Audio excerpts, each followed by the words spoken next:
azavana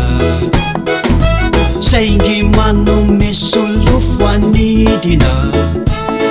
de hazo isandratra ho any tanàna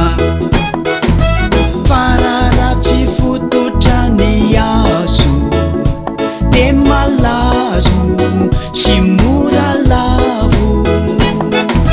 saingy sono antsaratsara mba hosoanao ny fisandratany aoka tsy ho fongarinao ny amiko hoe mba hitako azavana vetivety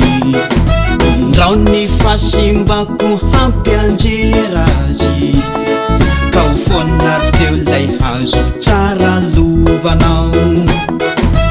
faniriko ny tsoka tsiron-tany amaky ambany atrany mba handrobonany saingy sono antsaratsara mba hosoanao ny fisandratany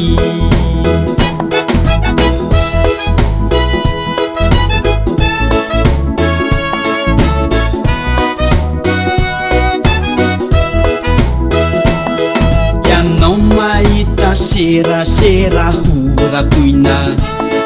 fa izao malaly zay tsy ampahitako anao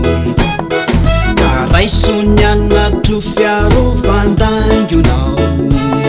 mba tsy ho sembana lay tanjontsika fa ny tanjona zay tsy mba tratrako satria voasakanao no ny antony de tsy maintsy ho tonga anao ry zanako izay solofo andova tanjona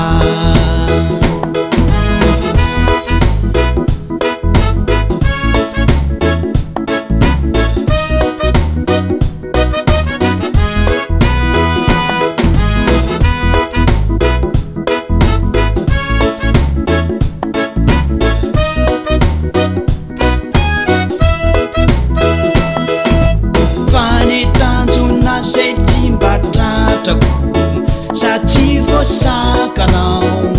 no ny antony de tsy maintsy ho tonga anao ry zanako izay solofo andova tanjona izay solofo andova tanjona izay